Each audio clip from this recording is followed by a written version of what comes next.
Hello, fellow Rotarians. This is the first of what will be a series of brief videos highlighting the individual members of the leadership team of the Rotary Club of Norfolk. My goal is to provide you with interesting and relevant information about each of our elected board members. I think you will be impressed when you learn about the depth and breadth of leadership skills that our board members bring to the leadership of our club. Since I've only been in the Rotary Club of Norfolk for 5 years, a lot of you may not know what I bring to the leadership task. So let me try to establish some Rotary credibility. You can think of this as street cred within Rotary. I got this information from my profile in the My Rotary website. You should take a minute to check your own Rotary profile. I have been a Rotarian for 45 years. I have been a club president 3 times now. I have held about every officer position and committee chair position in the clubs I've been a member of. I trust you can see that I have a lifelong commitment to Rotary. So now that you know a little bit about my background, let me provide you with some of my thoughts about club leadership. I'm going to cover 3 topics: leadership style, it's a club, and best practices. I consider myself a student of leadership style. In every organization in which I have worked, I have observed the style of the leader, and I have learned a lot from my observations.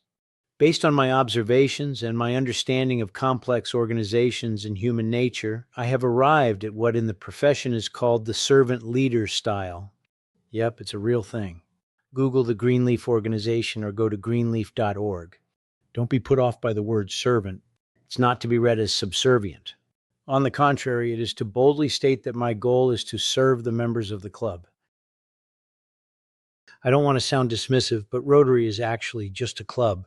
Rotarians lead complex and challenging lives.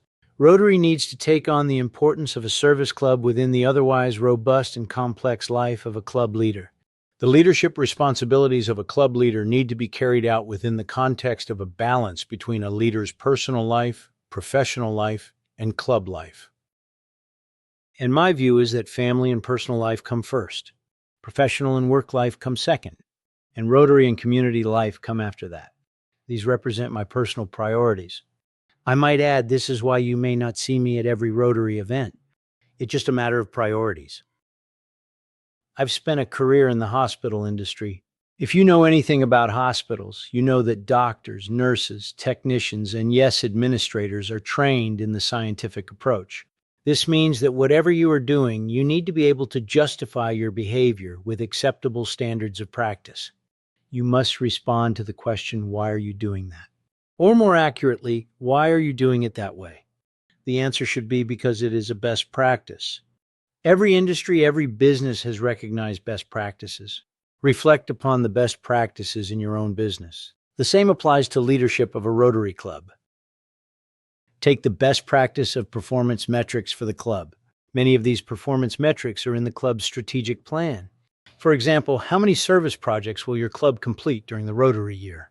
And how many of your club's leaders will attend a learning event to prepare for their role? There are actually 26 of these performance metrics in the club's strategic plan. These metrics provide measurable objectivity of club outcomes and represent a best practice for all Rotary clubs.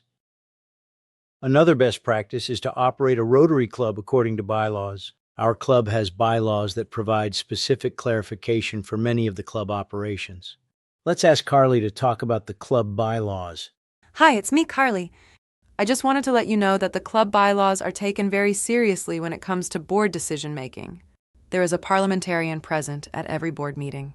The parliamentarian makes sure that board decisions are made in compliance with the bylaws.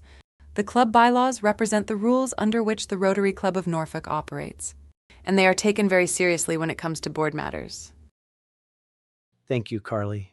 And while we're on the topic of board meetings, Robert's Rules of Order provide a best practice for working through all the intricacies of a Rotary board meeting. Again, the parliamentarians are present at each board meeting to provide guidance regarding Robert's Rules of Order.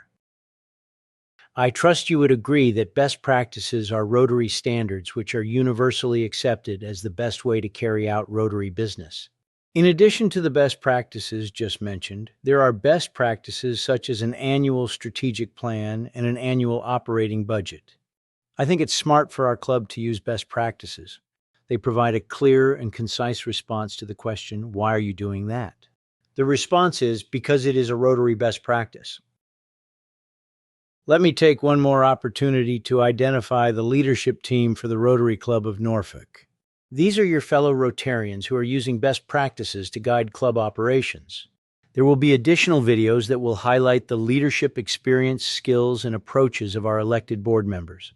Finally, thank you for taking the time to watch this video.